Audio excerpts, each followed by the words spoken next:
നമസ്കാരം എല്ലാ പ്രിയപ്പെട്ട അധ്യാപക സുഹൃത്തുക്കൾക്കും PSC ഇൻഫ്ലുവൻസറിന്റെ പുതിയ ഒരു വീഡിയോയിലേക്ക് സ്വാഗതം. ഇന്നത്തെ ഈ ഒരു വീഡിയോയിൽ കേറ്ററ്റ് യോഗ്യതാ പരീക്ഷ ഫോക്കസ് ചെയ്യുന്ന പ്രിയപ്പെട്ട അധ്യാപക സുഹൃത്തുക്കൾക്ക് വേണ്ടിയാണ് നമ്മൾ ഈ വീഡിയോ ഷെയർ ചെയ്യുന്നത്. വേറെ ഒന്നുമില്ല, കേറ്ററ്റ് പരീക്ഷയുമായി ബന്ധപ്പെട്ട് കേറ്ററ്റ് 1 മുതൽ കേറ്ററ്റ് 2, കേറ്ററ്റ് 3, കേറ്ററ്റ് 4 ഉൾപ്പെടെയുള്ള യോഗ്യതാ പരീക്ഷകൾ ഫോക്കസ് ചെയ്ത് പഠിക്കാൻ വേണ്ടി, ഉഷാറായി പഠിക്കാൻ വേണ്ടി റെഡി ആയിട്ട് നിൽക്കുന്ന പ്രിയപ്പെട്ട അധ്യാപക സുഹൃത്തുക്കൾക്ക് വേണ്ടി ഈ വീഡിയോ ഷെയർ ചെയ്യുകയാണ്. കേറ്ററ്റ് 2025 നമ്മുടെ മുന്നിൽ 30 ദിവസം മാത്രമേ ഉള്ളൂ എന്ന് കരുതി വേണം പഠിക്കാൻ. അപ്പം നമുക്കറിയാം കേറ്ററ്റിന്റെ നോട്ടിഫിക്കേഷൻ ഓൾറെഡി വന്നു. കേറ്ററ്റ് അയക്കാനുള്ള ലാസ്റ്റ് ഡേറ്റ് വന്നിട്ടുണ്ട്, അല്ലെങ്കിൽ ലാസ്റ്റ് ഡേറ്റ് ഈ പറയുന്ന വീഡിയോ അപ്ലോഡ് ചെയ്യുന്നതിന് തൊട്ട്, അതായത് ഈ പറയുന്ന 15-ാം തീയതിയാണ്, അതായത് ജൂലൈ 15-നാണ് കേറ്ററ്റ് അപേക്ഷ അയക്കേണ്ട ലാസ്റ്റ് ഡേറ്റ്. അതുകൊണ്ട് തന്നെ എല്ലാവരും അപ്ലിക്കേഷൻ അയച്ചു എന്ന് വിശ്വസിക്കുന്നു. കേറ്ററ്റ് 2025 നേടാൻ 30 ദിവസമേ നമ്മുടെ മുന്നിലുള്ളൂ എന്ന് കരുതി വേണം പഠിക്കാൻ. 40 ദിവസമോ 50 ദിവസമോ അല്ലെങ്കിൽ 2 മാസമോ ഇല്ല, മറിച്ച് തുച്ഛമായ 30 ദിവസം മാത്രമേ നമ്മുടെ മുന്നിലുള്ളൂ എന്ന രീതിയിൽ വേണം നിങ്ങൾ പഠിച്ച് തുടങ്ങാൻ. അതിനർത്ഥം എല്ലാം അങ്ങ് പഠിച്ചു മാറ്റി പോകാനുള്ള ഹാർഡ് വർക്ക് അല്ല വേണ്ടത്, സ്മാർട്ട് വർക്കാണ്. ഈ 30 ദിവസം കൃത്യമായി പഠിച്ച് അതിൻ്റെ പരീക്ഷ കൃത്യമായിട്ട് അറ്റൻഡ് ചെയ്ത് അതിൻ്റെ ഫോളോ അപ്പ് നടത്തി അത് റിവൈസ് ചെയ്ത് പരീക്ഷകളിലേക്ക് പോകാൻ വേണ്ടി ശ്രമിക്കണം. രണ്ടാമത്തത്, നമുക്ക് എല്ലാവർക്കും അറിയാം കേറ്ററ്റ് പരീക്ഷയ്ക്ക് നെഗറ്റീവ് മാർക്കില്ല. മറ്റു മത്സര പരീക്ഷകളെ അപേക്ഷിച്ച് ഇപ്പം PSC നടത്തുന്ന ഏതെങ്കിലും ഒരു പരീക്ഷ എടുക്കുക, അല്ലെങ്കിൽ LPSA UPSA പരീക്ഷ എടുക്കുക, HSA പരീക്ഷ എടുക്കുക, HSSC പരീക്ഷ എടുക്കുക, എങ്കിൽ അതിനെല്ലാം നെഗറ്റീവ് മാർക്കുണ്ട്. പക്ഷെ ഇവിടെ കേറ്ററ്റ് പ്രായോഗിക പരീക്ഷയ്ക്ക് അല്ലെങ്കിൽ യോഗ്യതാ പരീക്ഷയ്ക്ക് എന്തില്ല, നെഗറ്റീവ് മാർക്ക് ഇല്ല എന്ന് നിങ്ങൾ എല്ലാവർക്കും അറിയാവുന്നതാണ്. 2024 വിജയ ശതമാനം ഏറ്റവും അവസാനമായി കേരള PSC അല്ല, കേറ്ററ്റ് ഈ പറഞ്ഞ പരീക്ഷാ ഭവൻ പബ്ലിഷ് ചെയ്ത കേറ്ററ്റ് നോട്ടിഫിക്കേഷൻ നടത്തി അതിൻ്റെ പരീക്ഷ നടത്തി അതിൻ്റെ വിജയ ശതമാനം എന്ന് പറഞ്ഞാൽ 27% ഈ കഴിഞ്ഞ 2024 ഏറ്റവും അവസാനം നടത്തിയ കേറ്ററ്റ് അല്ലെങ്കിൽ റിസൾട്ട് വന്ന കേറ്ററ്റ് പരീക്ഷയുടെ വിജയ ശതമാനം 27%. അപ്പം പ്രിയപ്പെട്ട ഉദ്യോഗാർത്ഥികൾ ഒരിക്കലും ഭയപ്പെടുത്തുകയല്ല. 100 പേര് അപ്ലിക്കേഷൻ അയച്ചു പരീക്ഷ എഴുതുന്ന സമയത്ത് 27 പേരാണ് ഇതിൻ്റെ പ്രായോഗികമായിട്ടുള്ള യോഗ്യത നേടിയത് 2024. അപ്പം അങ്ങനെ ഓരോ വർഷം കഴിയും തോറും ഈ പറഞ്ഞ വിജയ ശതമാനം കൂടിക്കൂടി വരുന്നതിൻ്റെ പ്രധാന കാരണം കേറ്ററ്റ് നിർണായകമായി മാറുന്നത് കൊണ്ടാണ്. അപ്പം അതുകൊണ്ട് തന്നെ പ്രിയപ്പെട്ട ഉദ്യോഗാർത്ഥികൾ ഈ 2025 ഇത്തവണത്തെ കേറ്ററ്റ് ഉറപ്പായും ഉഷാറായി പഠിച്ച് നേടിയെടുക്കുക തന്നെ ചെയ്യും. ഇനി 3 പ്രധാനപ്പെട്ട കാര്യങ്ങളാണ് നിങ്ങൾ മനസ്സിലാക്കേണ്ടത്. ഒന്ന്, ഈ പറയുന്ന കേറ്ററ്റ് പരീക്ഷയുമായി ബന്ധപ്പെട്ട് ഏറ്റവും നമ്മളെല്ലാ പ്രിയപ്പെട്ട ഉദ്യോഗാർത്ഥികളെല്ലാം ഫോക്കസ് കൊടുക്കുന്നത് കേറ്ററ്റ് നേടുന്നു, അടുത്ത അധ്യാപക മത്സര പരീക്ഷയായ ഒന്നെങ്കിൽ LPSA അതുമല്ലെങ്കിൽ UPSC ആണല്ലോ നിങ്ങൾ ഫോക്കസ് കൊടുക്കുന്നത്. ഞാൻ ആവർത്തിച്ച് പറയുന്നു, 2026 അടുത്ത LPSA UPSCയുടെ നോട്ടിഫിക്കേഷൻ കേരള PSC അനൗൺസ് ചെയ്യുന്നതിന് മുമ്പ് 2 കേറ്ററ്റ് പരീക്ഷകളായിരിക്കും നടക്കുന്നത്. അതിലൊന്ന് ഒരു കേറ്ററ്റ് പരീക്ഷ, ഇതും ദെൻ അതിനുശേഷമുള്ള ഒരു കേറ്ററ്റ് പരീക്ഷയുമായിരിക്കും. 3ഓ 4ഓ കേറ്ററ്റ് പരീക്ഷ അടുത്ത LPSA UPSCക്ക് മുന്നേ നോട്ടിഫിക്കേഷൻ ഉണ്ടാകും എന്ന് കരുതി ദയവ് ചെയ്ത് പ്രിയപ്പെട്ട ഉദ്യോഗാർത്ഥികൾ പഠിക്കരുത്. 2 കേറ്ററ്റ് പരീക്ഷ ഉണ്ടാകത്തുള്ളൂ. അതിൽ ഈ കേറ്ററ്റ് പരീക്ഷ ഉറപ്പായും ഞാനും നിങ്ങളും നേടും എന്ന് കരുതി വേണം പഠിക്കാൻ. ഇനി പ്രിയപ്പെട്ട ഉദ്യോഗാർത്ഥികൾ ധാരാളം ആളുകൾ ടെലഗ്രാം വഴി, ഇൻസ്റ്റഗ്രാം വഴി, യൂട്യൂബ് കമന്റ് വഴിയൊക്കെ ചോദിക്കാറുണ്ട്, ഈ പറയുന്ന കേറ്ററ്റ് പരീക്ഷയുടെ സിലബസിൽ എന്തെങ്കിലും മാറ്റമുണ്ടോ? ഒരിക്കലും കേറ്ററ്റിന്റെ സിലബസിൽ ഒരു മാറ്റവുമില്ല. സിലബസ് സെയിം തന്നെ, 2024 സിലബസ് തന്നെ, 2023 സിലബസ് തന്നെ. പക്ഷേ ചോദ്യ പാറ്റേൺ ചെറുതായിട്ട് ഒന്ന് മാറിയിട്ടുണ്ട്. കാരണം നമുക്ക് എല്ലാവർക്കും അറിയാം കേറ്ററ്റ് പ്രായോഗിക പരീക്ഷയുടെ ഏറ്റവും ബേസായ പരീക്ഷാ ഭവൻ കൊടുത്തേക്കുന്ന സിലബസിൽ വളരെ വ്യക്തമായി പറയുന്നുണ്ട്, 1ാം ക്ലാസ് മുതൽ 10ാം ക്ലാസ് വരെയുള്ളതും +1 +2 NCERT സ്കൂൾ ടെക്സ്റ്റ് ഉൾപ്പെടെയുള്ള കണ്ടന്റുകൾ നിങ്ങൾ വായിക്കണം ഉറപ്പായും എന്ന്. അതിനർത്ഥം ഈ പറയുന്ന സിലബസിൽ മാറ്റമില്ല, പക്ഷേ പരീക്ഷയുടെ പാറ്റേണിൽ വ്യത്യാസമുണ്ട്, പാറ്റേൺ മാറിയിട്ടുണ്ട്. കാരണം 5, 7, 9 ക്ലാസ്സിലെ നിങ്ങൾക്ക് എല്ലാവർക്കും അറിയാവുന്നതാണ്, 5, 7, 9 ക്ലാസ്സിലെ സ്കൂൾ ടെക്സ്റ്റ് മാറ്റമുണ്ട്. കഴിഞ്ഞ വർഷമാണ് അത് മാറിയത്. ഇത്തവണ 2025-26 അധ്യയന വർഷം 6ാം ക്ലാസ്സിലെയും 8ാം ക്ലാസ്സിലെയും 10ാം ക്ലാസ്സിലെയും സ്കൂൾ ടെക്സ്റ്റ് മാറി. അപ്പം ചോദ്യത്തിൻ്റെ ഒരു പാറ്റേൺ ഈ പറഞ്ഞ സയൻസ് ആയിക്കോട്ടെ, GK ആയിക്കോട്ടെ, ഏത് പോർഷൻ ആയിക്കോട്ടെ പാറ്റേണിൽ മാറ്റമുണ്ട്. ഇനി നമുക്ക് ചില ആളുകളെങ്കിലും മനസ്സിൽ കരുതും, ആ 90 മാർക്ക് സ്കോർ ചെയ്താൽ പോരെ, അല്ലെങ്കിൽ 82 മാർക്ക് സ്കോർ ചെയ്താൽ പോലെ ഈ പറഞ്ഞ കേറ്ററ്റ് യോഗ്യത നേടാൻ പറ്റുമല്ലോ. പറ്റും. പക്ഷെ നമ്മൾ ഉദ്ദേശിക്കേണ്ടത് ഒരു 120 മാർക്ക് നമ്മൾ സ്കോർ ചെയ്യും എന്ന് കരുതി വേണം നിങ്ങൾ ഇന്ന് മുതൽ പഠിച്ചു തുടങ്ങാൻ. അപ്പൊ അതിനു വേണ്ടിയുള്ള ക്ലാസ് ആണ് നമ്മൾ ഇന്ന് മുതൽ നിങ്ങളുടെ മുന്നിലേക്ക് എത്തിക്കുന്നത്. എല്ലാ ദിവസവും കൃത്യമായിട്ട് ഇത് ഫോളോ ചെയ്ത് പോവുക. പറഞ്ഞല്ലോ, നിങ്ങൾക്ക് ഏത് മെറ്റീരിയൽസും ഏത് ടെക്സ്റ്റും വായിക്കാം. പക്ഷേ 30 ദിവസം കൊണ്ട് ഹാർഡ് വർക്ക് അല്ല വേണ്ടത്, സ്മാർട്ട് വർക്കാണ്. ഓക്കെ, അപ്പൊ പ്രിയപ്പെട്ട ഉദ്യോഗാർത്ഥികൾക്ക് വേണ്ടി വീണ്ടും ആവർത്തിക്കുന്നു, 2025 ഇനി നടക്കാൻ പോകുന്ന കേറ്ററ്റ് പരീക്ഷ നിങ്ങൾ നേടിയെടുക്കട്ടെ, അത് യോഗ്യത നേടിയെടുക്കട്ടെ എന്ന് ആത്മാർത്ഥമായി പ്രാർത്ഥിക്കുന്നു. നമ്മൾ നേരെ കണ്ടന്റിലേക്ക് പോവുകയാണ്. ആദ്യം തന്നെ മുൻകാല വർഷ ഒരു ചോദ്യത്തിലേക്ക് പോവുകയാണ്. ചോദ്യം ഇതാണ്: വിദ്യാഭ്യാസ മനഃശാസ്ത്രവുമായി ബന്ധപ്പെട്ട് അല്ലെങ്കിൽ മനഃശാസ്ത്രം എന്ന ടോപ്പിക്കുമായി ബന്ധപ്പെട്ട ഒരു ചോദ്യം. അനുഭവങ്ങളുടെയും വ്യവഹാരങ്ങളുടെയും കുറിച്ചുള്ള പഠനമാണ് മനഃശാസ്ത്രം. അനുഭവങ്ങളെയും വ്യവഹാരങ്ങളെയും കുറിച്ചുള്ള പഠനമാണ് മനഃശാസ്ത്രം. ഈ നിർവചനം മനഃശാസ്ത്രത്തിന് നൽകിയത് ആരാണ്? അല്ലെങ്കിൽ ഈ നിർവചനം ആരുടേതാണ്? നിങ്ങൾ എല്ലാവരും പഠിക്കുന്നതാണ് എന്ത്? മനഃശാസ്ത്രത്തിന്റെ ഓരോ ഡെഫിനിഷൻസ് അല്ലെങ്കിൽ നിർവചനം. ഇതിൽ option A Skinner, option B Murphy, option C Robert A Baron, option D CF Valentine. നിങ്ങൾ തന്നെ ഒന്ന് ആൻസർ ഒന്ന് കമന്റ് ചെയ്തേ. ഈ ക്വസ്റ്റ്യൻ ആൻസർ നിങ്ങൾ എന്താണ്? നിങ്ങൾ ഇങ്ങനെ ഒരു ചോദ്യം വീണ്ടും നിങ്ങളുടെ പ്രായോഗിക പരീക്ഷയിൽ ചോദിച്ചാൽ നിങ്ങൾ ഏത് ഉത്തരം എഴുതും? സ്കിന്നർ എഴുതുവോ, അല്ലെങ്കിൽ മർഫി എഴുതുവോ, അല്ലെങ്കിൽ ഓപ്ഷൻ സി എഴുതുവോ, ഓപ്ഷൻ ഡി എഴുതുവോ? ആൻസർ ആയിട്ട് വരേണ്ടത് ഓപ്ഷൻ എ സ്കിന്നറാണ്. അപ്പൊ സ്കിന്നർ എന്താ ഈ മനഃശാസ്ത്രത്തെ പറ്റി നിർവചനം നൽകിയത്? അനുഭവങ്ങളെയും വ്യവഹാരങ്ങളെയും കുറിച്ചുള്ള പഠനമാണ് മനഃശാസ്ത്രം എന്ന നിർവചനം മനഃശാസ്ത്രത്തിന് നൽകിയത് ആരാണ്? അത് സ്കിന്നറാണ്. ഇത് മുൻകാല വർഷ ചോദ്യമാണ്. അപ്പൊ ഈ ടോപ്പിക്ക് പഠിക്കുന്നതിനോടൊപ്പം തന്നെ നമ്മുടെ സിലബസിനെ കണക്ട് ചെയ്ത് നമ്മുടെ സിലബസിൽ വളരെ വ്യക്തമായി കൊടുത്തിട്ടുണ്ട് വിദ്യാഭ്യാസ മനഃശാസ്ത്രം അല്ലെങ്കിൽ ഈ പറയുന്ന എഡ്യൂക്കേഷണൽ സൈക്കോളജി എന്നറിയപ്പെടുന്ന കൺസെപ്റ്റ് വളരെ വ്യക്തമായി കൊടുത്തിട്ടുണ്ട്. ആദ്യം തന്നെ ഒരു ബേസ് പറയൂ. ഇതൊക്കെ നിങ്ങൾക്ക് കാണാപ്പാഠമാണെന്ന് അറിയാം, എങ്കിലും ഇതിന്റെ റിലേറ്റഡ് ഫാക്ട് കൂടി പറഞ്ഞു പോവാം. അതായത് വേറെ ഒന്നുമില്ല, വിദ്യാഭ്യാസ മനഃശാസ്ത്രം എന്ന ടോപ്പിക്ക് പഠിക്കുമ്പം ആദ്യം നമ്മൾ പഠിക്കുന്ന ഒരു വസ്തുതയാണ് സൈക്കോളജി. ഏത് ടോപ്പിക്ക് നമ്മൾ എടുത്താലും, അത് ഏത് ടോപ്പിക് ആയിക്കോട്ടെ, GK ആയിക്കോട്ടെ, സയൻസ് ആയിക്കോട്ടെ, സൈക്കോളജി ആയിക്കോട്ടെ, അല്ലെങ്കിൽ വേറെ മെത്തഡോളജി ആയിക്കോട്ടെ, അല്ലെങ്കിൽ എഡ്യൂക്കേഷണൽ സൈക്കോളജി ആയിക്കോട്ടെ, എന്ത് തന്നെ ആയിക്കോട്ടെ, നമ്മളൊരു ഡെഫിനിഷൻ പഠിച്ചാൽ അതിൻ്റെ ഒരു വാക്കുണ്ട് എങ്കിൽ ആ വാക്ക് കൊണ്ടുവന്നത് എവിടെ നിന്ന്, ഏത് ഭാഷയിൽ നിന്നാണ് വന്നിട്ടുള്ളത് എന്നീ വസ്തുതകൾ ചോദിക്കാറുണ്ടല്ലോ. നോക്കൂ, വേറെ ഒന്നുമില്ല, സൈക്കെ ആത്മാവ്, ലോഗോസ് ശാസ്ത്രം എന്നീ 2 ഗ്രീക്ക് ഭാഷ പദങ്ങളിൽ നിന്നാണ് സൈക്കോളജി എന്ന പദം രൂപപ്പെട്ടിട്ടുള്ളത്. അതൊന്ന് നോട്ട് ചെയ്തേക്കണം. അപ്പൊ സൈക്കോളജി എന്നറിയപ്പെടുന്ന പദം രൂപപ്പെട്ടിട്ടുള്ളത് ഗ്രീക്ക് ഭാഷകളായിട്ടുള്ള സൈക്കെ എന്ന് പറയുന്ന ഗ്രീക്ക് പദത്തിന്റെ അർത്ഥം എന്താണ്? ആത്മാവ് എന്നാണ്. ലോഗോസ് എന്ന് പറഞ്ഞാൽ, ലോഗോസ് എന്ന ഗ്രീക്ക് പദത്തിന് അർത്ഥം ശാസ്ത്രം എന്നാണ്. അപ്പൊ ആ 2 ഗ്രീക്ക് പദങ്ങളിൽ നിന്നാണ് സൈക്കോളജി എന്ന പദം രൂപപ്പെട്ടിട്ടുള്ളത്. അതൊന്ന് വ്യക്തമായി തന്നെ പഠിച്ചു പോകണം. ഇനി ഈ പറയുന്ന മനഃശാസ്ത്രത്തെ നമ്മൾ പറയും സൈക്കോളജിയെ പ്രധാനമായും 2ആയിട്ടാണ് തരംതിരിക്കുന്നത്. ഈ പറയുന്ന സൈക്കോളജി എത്രയായിട്ടാണ് തരംതിരിക്കുന്നത്? 2ആയിട്ടാണ് തരംതിരിക്കുന്നത്. ഒന്ന് കേവല മനഃശാസ്ത്രം, മറ്റൊന്ന് പ്രയുക്ത മനഃശാസ്ത്രം. വളരെ പ്രധാനപ്പെട്ടതാണ്. അപ്പൊ മനഃശാസ്ത്രത്തെ അല്ലെങ്കിൽ സൈക്കോളജി എത്രയായിട്ടാണ് തരംതിരിക്കുന്നത്? പ്രധാനമായിട്ടും ഒത്തിരി ഡിവിഷൻ ഉണ്ട്. അതിൽ നമുക്ക് ഈ പരീക്ഷയുടെ സിലബസ് പ്രകാരമുള്ള കണ്ടന്റ് 2ആയി തരംതിരിക്കുന്നു: കേവല മനഃശാസ്ത്രമെന്നും പ്രയുക്ത മനഃശാസ്ത്രമെന്നും. അടുത്തത് ഈ പറയുന്ന പ്യുവർ സൈക്കോളജി അല്ലെങ്കിൽ കേവല മനഃശാസ്ത്രത്തിൽ ഓരോ ഡിവിഷൻ ഉണ്ട്. ഇത് ഇങ്ങനെ തന്നെ ചോദിച്ചിട്ടുണ്ട്: സാമാന്യ മനഃശാസ്ത്രം, അല്ലെങ്കിൽ അപസാമാന്യ മനഃശാസ്ത്രം, അതുമല്ലെങ്കിൽ ശാരീരിക മനഃശാസ്ത്രം ഏത് സൈക്കോളജി വിഭാഗത്തിൽ ഉൾപ്പെടുന്നതാണ്? അങ്ങനെ ചോദിച്ചിട്ടുണ്ട്. അപ്പൊ അതുകൊണ്ട് തന്നെ ഇതൊന്ന് ഓർത്തു വെക്കണം. അപ്പൊ എന്താ ഈ പറയുന്ന കേവല മനഃശാസ്ത്രം അല്ലെങ്കിൽ പ്യുവർ സൈക്കോളജി എന്ന് പറഞ്ഞാൽ? ഈ പറയുന്ന കേവല മനഃശാസ്ത്രം അല്ലെങ്കിൽ പ്യുവർ സൈക്കോളജിയിൽ വരുന്ന അതിന്റെ ഓരോ ഡിവിഷൻ പറയുക. ഒന്ന് സാമാന്യ മനഃശാസ്ത്രം അല്ലെങ്കിൽ ജനറൽ സൈക്കോളജി. അപ്പൊ ജനറൽ സൈക്കോളജി ഈ പറഞ്ഞ പ്യുവർ സൈക്കോളജിയിൽ ഉണ്ടെങ്കിൽ എന്തുണ്ടായിരിക്കും? ജനറൽ സൈക്കോളജി ഉണ്ടെങ്കിൽ അപസാമാന്യ മനഃശാസ്ത്രം അല്ലെങ്കിൽ അബ്നോർമൽ സൈക്കോളജി ഉണ്ടായിരിക്കും. ദെൻ സാമൂഹിക മനഃശാസ്ത്രം, സോഷ്യൽ സൈക്കോളജി കേവല മനഃശാസ്ത്രത്തിൽ വരുന്നതാ.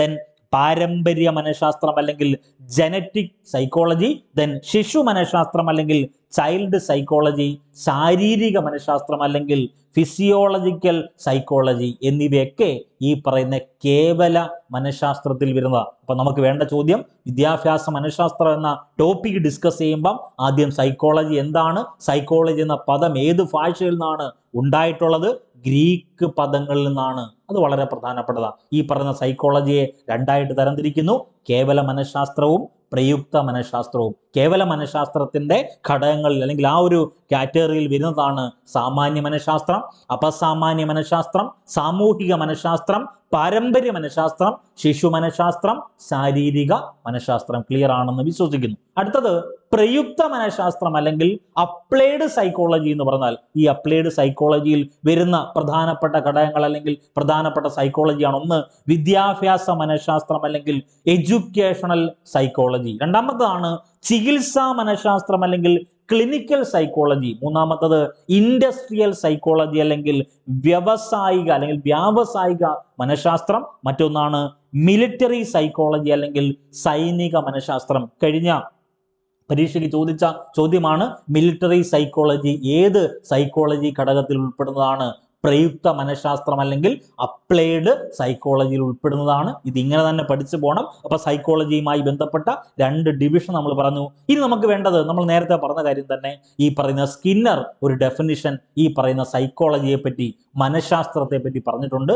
അനുഭവങ്ങളെയും വ്യവഹാരങ്ങളെയും കുറിച്ചുള്ള പഠനമാണ് മനഃശാസ്ത്രം. ഈ നിർവചനം മനഃശാസ്ത്രത്തിന് അല്ലെങ്കിൽ സൈക്കോളജിക്ക് നൽകിയത് അത് സ്കിന്നറാണ്, മർഫി അല്ല. ആൻസർ ആയിട്ട് വരേണ്ടത് ഓപ്ഷൻ എ സ്കിന്നർ ആണ്. അതൊന്ന് ഓർത്തു വെക്കണം. ഇനി നമുക്ക് വേണ്ട വളരെ പ്രധാനപ്പെട്ട ഒരു വസ്തുത എന്താണ്? എന്താ ഈ വിദ്യാഭ്യാസ മനഃശാസ്ത്രം എന്ന് പറഞ്ഞാൽ? നമുക്ക് എല്ലാവർക്കും അറിയാം, നമ്മുടെ മുന്നിലുള്ളത്, നമ്മളൊരു അധ്യാപകനാണ് അല്ലെങ്കിൽ അധ്യാപികയാണെങ്കിൽ നമ്മുടെ മുന്നിലുള്ള കുട്ടി അറിയപ്പെടുന്ന പേരാണല്ലോ പഠിതാവ്. അവന്റെ പ്രധാനപ്പെട്ട ഒരു പ്രവർത്തനം എന്ന് പറഞ്ഞാൽ പഠനമാണ്. ആ പഠനബോധന പ്രക്രിയയെ സംബന്ധിക്കുന്ന മനഃശാസ്ത്ര ശാഖയെ അറിയപ്പെടുന്ന പേരാണ് വിദ്യാഭ്യാസ മനഃശാസ്ത്രം. അപ്പൊ നിങ്ങളോട് ചോദിക്കുവാണ്, എന്താണ് വിദ്യാഭ്യാസ മനഃശാസ്ത്രം എന്ന് പറഞ്ഞാൽ? ഈസി ആയിട്ട് പഠിക്കാൻ അല്ലെങ്കിൽ പറയാൻ പറ്റണം, പഠനബോധന പ്രക്രിയയെ സംബന്ധിക്കുന്ന മനഃശാസ്ത്ര ശാഖ അറിയപ്പെടുന്ന പേര് വിദ്യാഭ്യാസ മനഃശാസ്ത്രം എന്നാണ്. ഇനി ഈ പറഞ്ഞ മനഃശാസ്ത്രത്തിന് ധാരാളം ഡെഫിനിഷൻ അല്ലെങ്കിൽ നിർവചനങ്ങൾ പല ആളുകളും പറഞ്ഞിട്ടുണ്ട്. അത് പരീക്ഷയ്ക്ക് ചോദ്യമായി വന്നിട്ടുണ്ട്. ഒന്ന്, മർഫി പറഞ്ഞത് എങ്ങനെയാണെന്ന് ചോദിച്ചാൽ, പരിസ്ഥിതിയും വ്യക്തിയും തമ്മിലുള്ള പരസ്പര ബന്ധത്തെക്കുറിച്ച് പ്രതിപാദിക്കുന്ന ശാസ്ത്രശാഖയാണ് മനഃശാസ്ത്രം എന്ന് മനഃശാസ്ത്രത്തെ പറ്റി പറഞ്ഞത് അത് മർഫിയാണ്. അപ്പൊ അദ്ദേഹം പറഞ്ഞ എങ്ങനെയാ? പരിസ്ഥിതി, ഞാനും നിങ്ങളും ഒക്കെ ചുറ്റുമുള്ള അല്ലെങ്കിൽ നമ്മുടെ ചുറ്റുമുള്ള പരിസ്ഥിതി, ആ പരിസ്ഥിതിയും വ്യക്തിയും, വ്യക്തി എന്ന് പറഞ്ഞാൽ അവിടെ പഠിതാവാണ്, അതിൽ ഞാൻ ഉൾപ്പെടും, നിങ്ങൾ ഉൾപ്പെടും, ആരും ഉൾപ്പെടും. ഇപ്പൊ പരിസ്ഥിതിയും വ്യക്തിയും തമ്മിലുള്ള ഒരു പരസ്പര ബന്ധമുണ്ട്. ആ പരസ്പര ബന്ധത്തെക്കുറിച്ച് പ്രതിപാദിക്കുന്ന ശാസ്ത്രശാഖയാണ് മനഃശാസ്ത്രം എന്ന് പറഞ്ഞത് അത് മർഫിയാണ്. അടുത്തത് റോബർട്ട് എ ബാരോൺ പറഞ്ഞത് ഇങ്ങനെയാണ്, മാനസിക പ്രക്രിയകളെയും വ്യവഹാരങ്ങളെയും കുറിച്ചുള്ള പഠനമാണ് മനഃശാസ്ത്രം. മാനസിക പ്രക്രിയകളെയും വ്യവഹാരങ്ങളെയും കുറിച്ചുള്ള പഠനമാണ് മനഃശാസ്ത്രം എന്ന് പറഞ്ഞത് റോബർട്ട് എ ബാരോൺ ആണ്. അപ്പൊ മർഫി എങ്ങനെയാ പറഞ്ഞേ? പരിസ്ഥിതിയും വ്യക്തിയും തമ്മിലുള്ള പരസ്പര ബന്ധത്തെക്കുറിച്ച് പ്രതിപാദിക്കുന്ന ശാസ്ത്രശാഖയാണ് മനഃശാസ്ത്രം എന്ന് പറഞ്ഞത് മർഫിയാണ്. മാനസിക പ്രക്രിയകളെയും വ്യവഹാരങ്ങളെയും കുറിച്ചുള്ള പഠനമാണ് മനഃശാസ്ത്രം എന്ന് പറഞ്ഞത് റോബർട്ട് എ ബാരോൺ ആണ്. ഇനി ഏറ്റവും പ്രധാനപ്പെട്ട മറ്റൊരു വ്യക്തിത്വമാണ് CF വാലന്റൈൻ. അദ്ദേഹം പറഞ്ഞ എങ്ങനെയാ?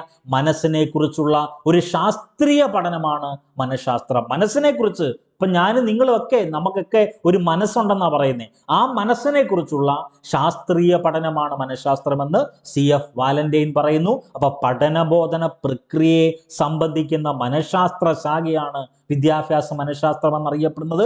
ഈ മനഃശാസ്ത്രത്തെ പറ്റി 3 പ്രധാനപ്പെട്ട ഡെഫിനിഷൻ ഉറപ്പായി നിങ്ങൾ പഠിക്കണം. അതിലൊന്ന്, പരിസ്ഥിതിയും വ്യക്തിയും തമ്മിലുള്ള പരസ്പര ബന്ധത്തെക്കുറിച്ച് പ്രതിപാദിക്കുന്ന ശാസ്ത്രശാഖയാണ് മനഃശാസ്ത്രം എന്ന് പറഞ്ഞതാരാ? അത് മർഫിയാണ്. അപ്പൊ സ്കിന്നർ പറഞ്ഞത് എങ്ങനെയാ? സ്കിന്നർ പറഞ്ഞത് എന്താ?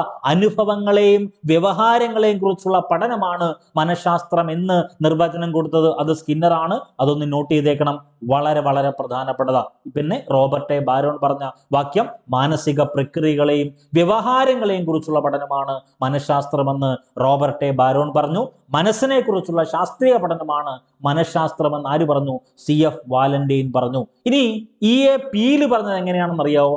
പഠനത്തിന്റെ സ്വഭാവം. ഞാൻ നിങ്ങളൊക്കെ മുന്നിലിരിക്കുക, ഒരു പഠിതാവിന്റെ നമ്മൾ പറയുന്ന ഒരു കുട്ടിയുടെ മുന്നിലിരിക്കുമ്പം ആ പഠനത്തിന്റെ ഒരു സ്വഭാവമുണ്ട്. അപ്പൊ പഠനത്തിന്റെ സ്വഭാവം, വ്യക്തിത്വ വികസനം, വളർച്ച, വ്യക്തി വ്യത്യാസങ്ങൾ, സാമൂഹിക ഗ്രന്ഥങ്ങൾ എന്നിവയെക്കുറിച്ച് പ്രതിപാദിക്കുന്ന മനഃശാസ്ത്രത്തിന്റെ ഒരു ശാഖയാണ് വിദ്യാഭ്യാസ മനഃശാസ്ത്രം എന്നാണ് ആര് പറഞ്ഞത്?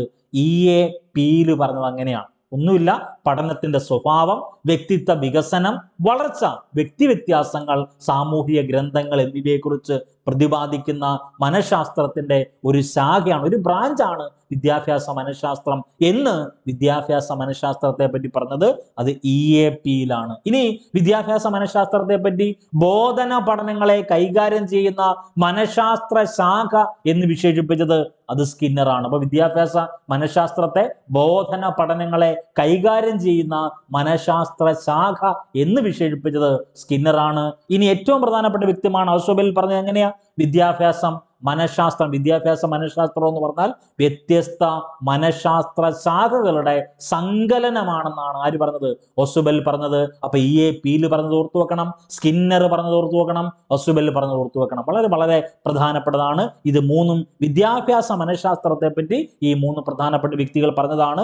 ഈ പറഞ്ഞ ഡെഫിനിഷൻ മൊത്തവും സൈക്കോളജിയെ പറ്റി അല്ലെങ്കിൽ മനഃശാസ്ത്രത്തെ പറ്റി മർഫിയും സ്കിന്നറും റോബർട്ട് എ ബാരോണും CF വാലന്റൈനും ഒക്കെ പറഞ്ഞതാണ്. അതൊന്ന് നോട്ട് ചെയ്തേക്കണേ. ഓക്കെ, അപ്പൊ ഇന്ന് 5 AM ബാച്ചിൽ പഠിക്കേണ്ടത് ഈ വീഡിയോ ക്ലാസ് കാണണം, ഇതിന്റെ PDF നോട്ട് പഠിക്കണം, മൈക്രോ നോട്ട്സ് എന്തൊക്കെ മൈക്രോ നോട്ട്സ് ഗ്രൂപ്പിൽ തന്നിട്ടുണ്ടോ അത് സിസ്റ്റമാറ്റിക് ആയിട്ട് പഠിക്കണം. SCRT ബേസ് ഉറപ്പായിട്ട് പഠിക്കണം. കാരണം നമ്മുടെ പരീക്ഷയിൽ കേറ്ററ്റ് യോഗ്യതാ പരീക്ഷയിൽ ഉറപ്പായും ചോദിക്കുന്ന ഒരു ഏരിയ എന്ന് പറഞ്ഞാൽ SCRT ആൻഡ് NCRT ടേം ആണ്. അത് SCRTയുടെ ബേസ് ഉറപ്പായിട്ടും നിങ്ങൾക്ക് ഉണ്ടാവണം. അത് SCRT സയൻസ് ആയിക്കോട്ടെ, അത് EVS ആയിക്കോട്ടെ, അല്ലെങ്കിൽ സോഷ്യൽ സയൻസ് ആയിക്കോട്ടെ, എന്ത് തന്നെ ആയിക്കോട്ടെ, SCRT തരുന്ന SCRT ക്ലാസ്സുകളും മെറ്റീരിയൽസും ഉറപ്പായിട്ട് പഠിച്ച് റിവൈസ് ചെയ്യണം. ദെൻ ഗ്രൂപ്പിൽ തരുന്ന മാജിക് മന്ത്ര നോട്ട്സ് ഉണ്ട്. ദെൻ ഇന്ന് മോക്ക് ടെസ്റ്റ് ഉണ്ട്. ഇന്ന് 5 AM ബാച്ചിൽ ഇന്ന് പഠിക്കേണ്ട ടോപ്പിക്സിനോടൊപ്പം തന്നെ ഇന്ന് ഒരു മോക്ക് എക്സാം അറ്റൻഡ് ചെയ്യണം. ആ മോക്ക് എക്സാം OMR ഷീറ്റിൽ നമ്മൾ തരുന്ന OMR ഷീറ്റിൽ തന്നെ അറ്റൻഡ് ചെയ്യണം. കോമൺ എക്സാം രാത്രി 9 മണിക്കും 9:30ക്കും ഇടയ്ക്കാണ് കണ്ടക്ട് ചെയ്യുന്നത്. അതുകൂടി അറ്റൻഡ് ചെയ്ത് പോകണം. ഓക്കെ, അപ്പോൾ 5 AM ബാച്ചിൽ ജോയിൻ ചെയ്യാൻ ഈ പറയുന്ന കേറ്ററ്റ് 1, കേറ്ററ്റ് 2, കേറ്ററ്റ് 3 സോഷ്യൽ സയൻസിന്റെ 5 AM ബാച്ചിൽ വർക്ക് ചെയ്യാൻ അല്ലെങ്കിൽ 5 AM ബാച്ചിൽ ജോയിൻ ചെയ്യാൻ താല്പര്യമുള്ളവർ ഈ കൊടുത്തേക്കുന്ന നമ്പർ 9072728242 നമ്പറിൽ ജസ്റ്റ് ഒരു വാട്സാപ്പ് മെസ്സേജ് അയക്കുക.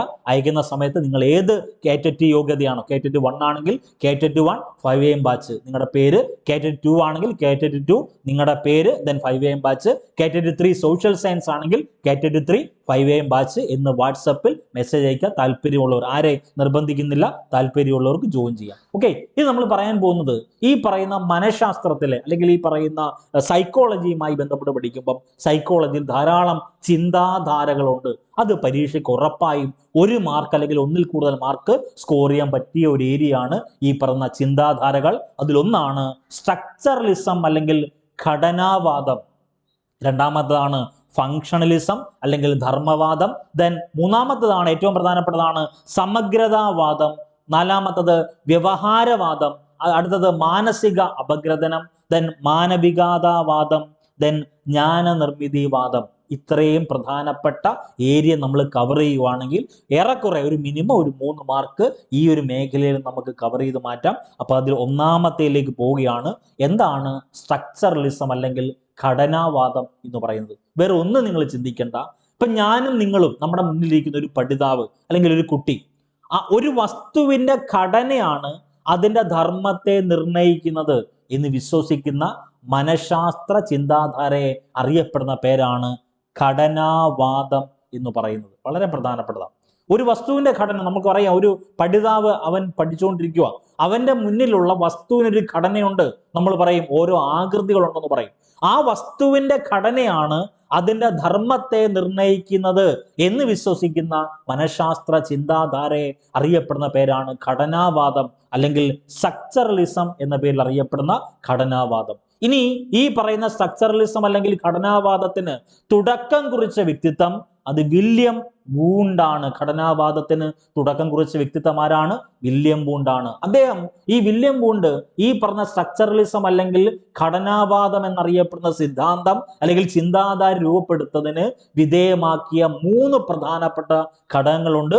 അതിലൊന്ന് സംവേദനം അല്ലെങ്കിൽ സെൻസേഷൻ, മറ്റൊന്നാണ് പ്രത്യക്ഷണം അല്ലെങ്കിൽ പെർസ്പെക്ഷൻ, സ്മൃതി, വികാരം, ഉദ്ദേശം. ഇത്രയും ഘടകങ്ങളാണ് വില്യം വൂണ്ട് ഘടനാവാദം എന്നറിയപ്പെടുന്ന സിദ്ധാന്തത്തിൽ അല്ലെങ്കിൽ ആ ഒരു ചിന്താധാര അപഗ്രഥിക്കാൻ വേണ്ടി അദ്ദേഹം വിധേയമാക്കിയ പ്രധാനപ്പെട്ട ഘടകങ്ങൾ.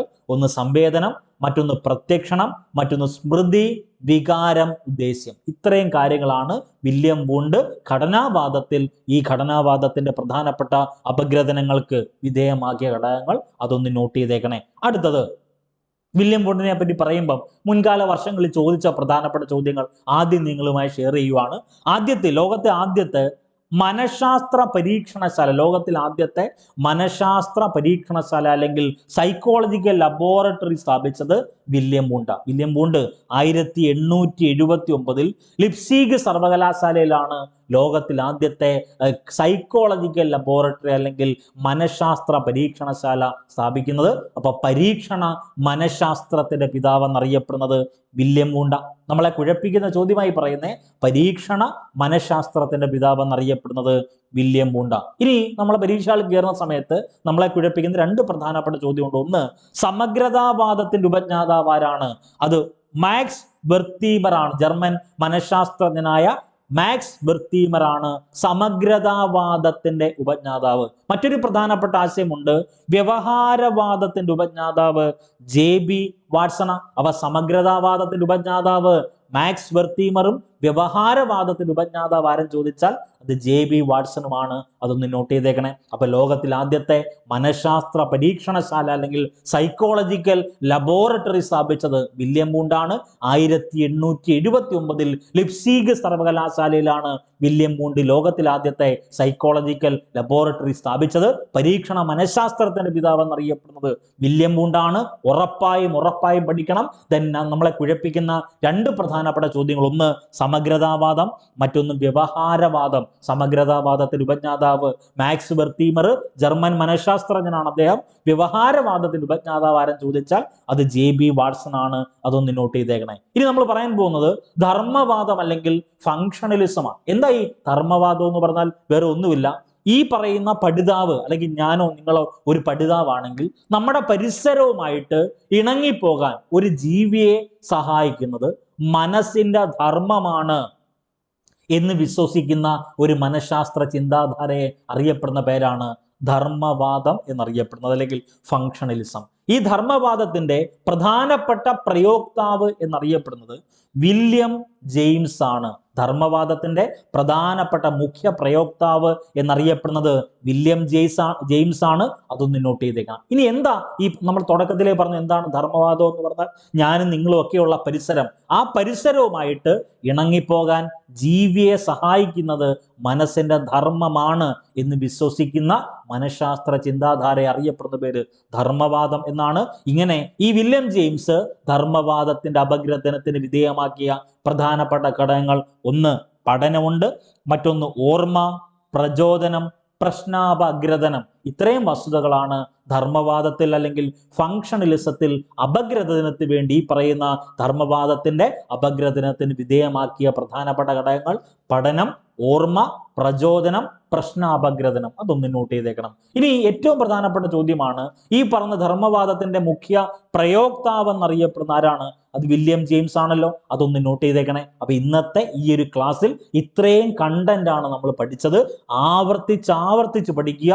2025 പരീക്ഷ, പ്രായോഗിക പരീക്ഷ നമ്മൾ നേടുക തന്നെ ചെയ്യും. അപ്പോൾ ഭാവിയിലെ പ്രിയപ്പെട്ട ഉദ്യോഗാർത്ഥികൾക്ക് എല്ലാവർക്കും അറിയുന്ന ഒരു വസ്തുതയാണ്, നിങ്ങൾ ഉറപ്പായിട്ടും ഈ കാറ്ററ്റ് യോഗ്യത നേടും, അല്ലെങ്കിൽ വരാൻ പോകുന്ന എല്ലാ പരീക്ഷയും നിങ്ങൾ അറ്റൻഡ് ചെയ്ത് നേടുക തന്നെ ചെയ്യും. അപ്പോൾ ഭാവിയിലെ അധ്യാപകരാകുന്ന പ്രിയപ്പെട്ട ഉദ്യോഗാർത്ഥികൾക്ക് ടീച്ചിങ് പരീക്ഷകൾക്ക് വേണ്ട ഫ്രീ വീഡിയോ ക്ലാസ്, അതിൻ്റെ PDF നോട്ട്, അതിൻ്റെ micro note, OMR mock exam എന്നിവ സൗജന്യമായിട്ട് PSC ഇൻഫ്ലുവൻസറിൻ്റെ കോമൺ 2 ടെലഗ്രാം ഗ്രൂപ്പ് ഉണ്ട്.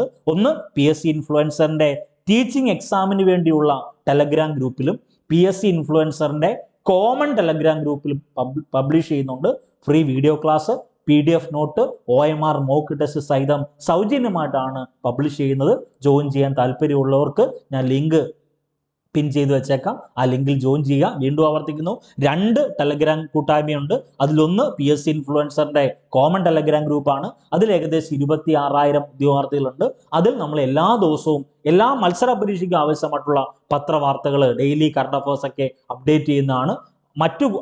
അതുകൂടാതെ ഇൻഫ്ലുവൻസർ ടീച്ചിങ് എക്സാം, ടീച്ചിങ് ഈ പറയുന്ന അധ്യാപക മത്സര പരീക്ഷകളായിട്ടുള്ള കേറ്ററ്റ്, HSA, HSSC തുടങ്ങിയിട്ടുള്ള പരീക്ഷ ഫോക്കസ് ചെയ്യുന്ന പ്രിയപ്പെട്ട ഉദ്യോഗാർത്ഥികൾക്ക് വേണ്ടി ടീച്ചിങ് എക്സാമിന് വേണ്ടി ഒരു കോമൺ ഈ ടെലഗ്രാം ഗ്രൂപ്പ് ഉണ്ട്. അതിൽ കൂടി നിങ്ങൾ എന്ത് ചെയ്യുക, ജോയിൻ ചെയ്യുക. അപ്പോൾ എല്ലാവർക്കും വിജയാശംസകൾ നേരുന്നു. ഇന്ന് മുതൽ ഉഷാറായി പഠിക്കുക. നിങ്ങളുടെ മുന്നിൽ 30 ദിവസമേ ഉള്ളൂ. ആ 30 ദിവസം ഈസി ആയി സിസ്റ്റമാറ്റിക് ആയിട്ട് സ്മാർട്ട് വർക്കോടുകൂടി നിങ്ങൾ പഠിച്ചാൽ ഉറപ്പായി നിങ്ങൾ കേറ്ററ്റ് നേടുക തന്നെ ചെയ്യും. അപ്പോൾ എല്ലാവർക്കും എല്ലാവിധ ആശംസകളും നേരുന്നു. All the best.